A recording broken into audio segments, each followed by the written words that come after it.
Hi everyone, welcome to the Audio Basics series.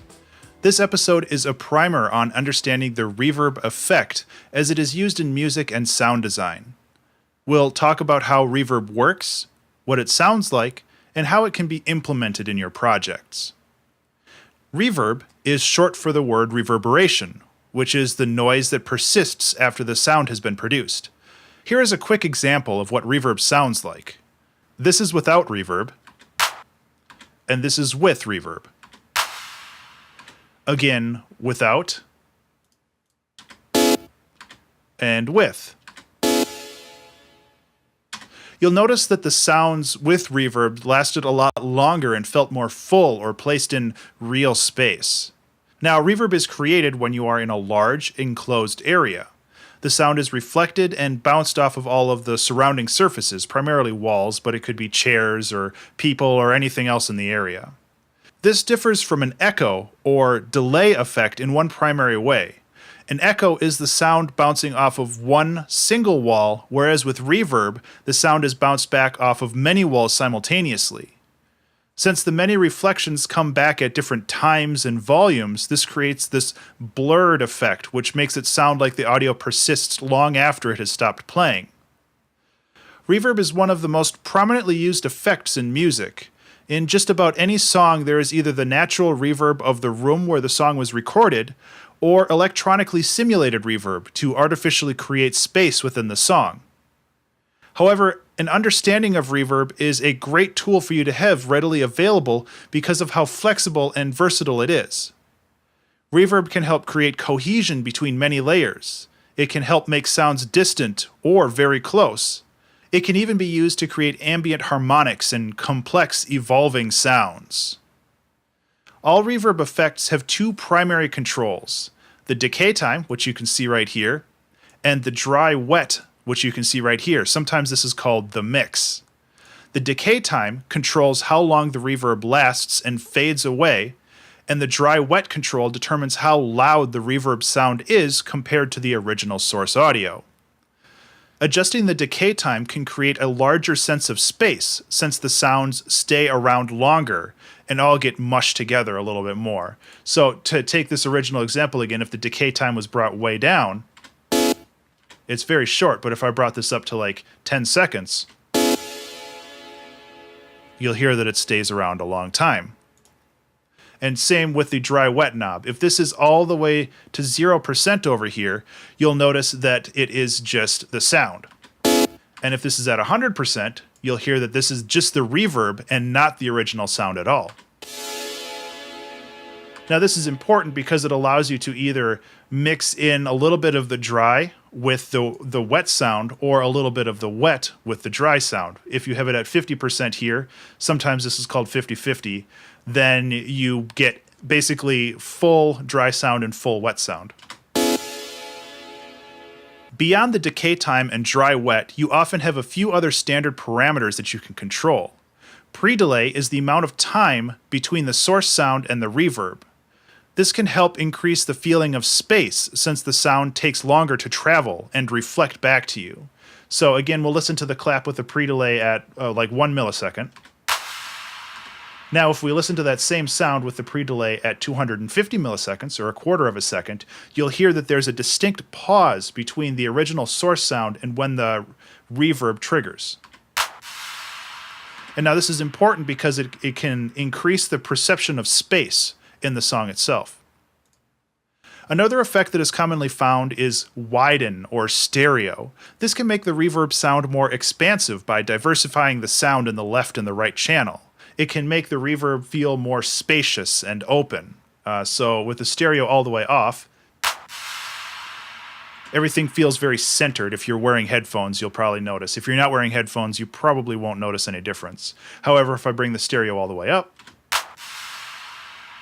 things feel a little bit more separated in the left and the right channel. Another thing to look for in your reverb effect is a freeze or hold button.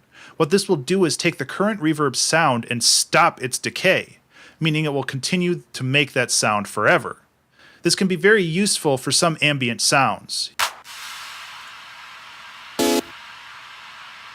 You'll notice that right now that this did not trigger the reverb, but the original thing did because it froze the reverb at this point.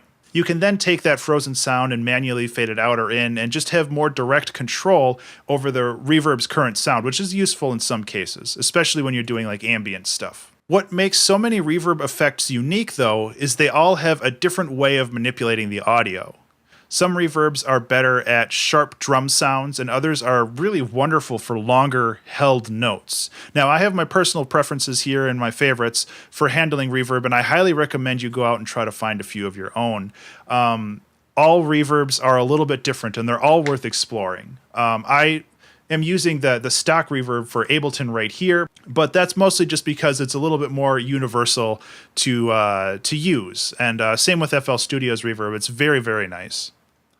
Finally, I wanted to talk briefly on a few ways that reverb can be used inside of your projects. Reverb is often used as a tool for positioning a sound in perceived space around the listener. If you want to feel like a sound is coming from across a great room or echoing across space and time, you definitely want a long reverb with the wet knob dialed all the way up. So if I turn this on, create a long decay time and a long wet time here. If I play a little piano, I'll turn the wet knob up even more.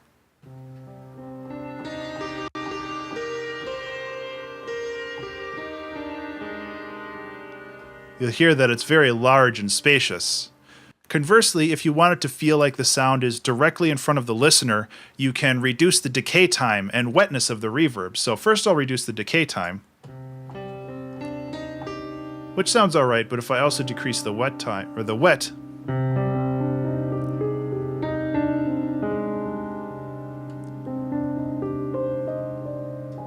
it feels a lot more close and more intimate. And even though the reverb is still there and affecting the sound, it's a lot less prominent, and that's important.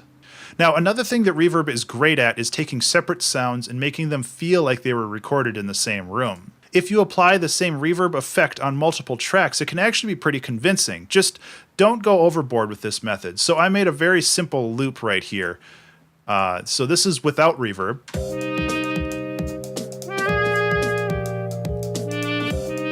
This is with reverb.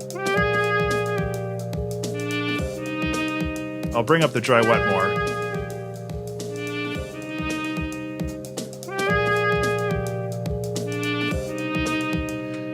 Now, one of the most valuable tips I've gotten while learning how to use reverb is that the way to set reverb for groups like this is to set the decay how you want it, and then slowly decrease the dry wet until you can barely hear it, and then reduce it just a little bit more, because it is so very easy to ruin a mix with too much reverb.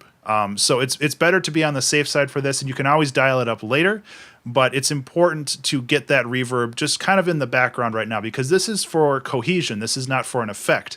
You're using it to kind of bind these layers together. Finally, reverb is great at creating large walls of evolving sound and ambient harmonies. One of the best things about reverb is that it can create a sound that isn't really pattern-based, meaning that the listener's ear doesn't get as bored listening to it compared to, say, just a plain tone or a synth kind of emulating this. In this case, it usually requires a long decay and dry wet to taste. And again, I'll go back to the piano and just kind of play around with just kind of the long sounds.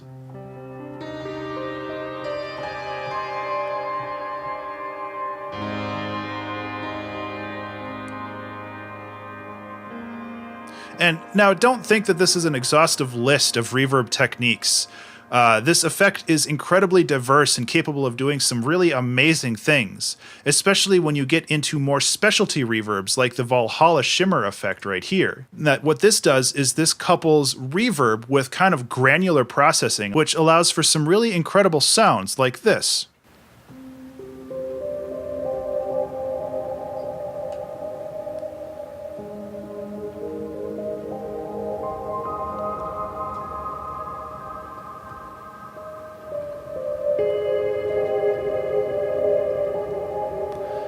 So this is all just a piano being processed through this one effect. There's so many powerful reverbs out there that it's definitely worth looking into, just the wide variety that's available. And so reverb is such an integral part of writing music, but be very wary of overusing it. Like I mentioned earlier, if your song ever sounds muddy or your instruments aren't standing out as much as you like, you probably have too much reverb. Most mistakes made with new producers is often having so much reverb because it sounds very good, but it starts to drown out the rest of the song. So thank you so much for watching. I hope you found this video informative, and if you have any cool reverb techniques, please feel free to share them below. Consider subscribing to this channel for more music and music tutorials, and thank you so much to my amazing Patreon subscribers who help make this series possible. Be remarkable.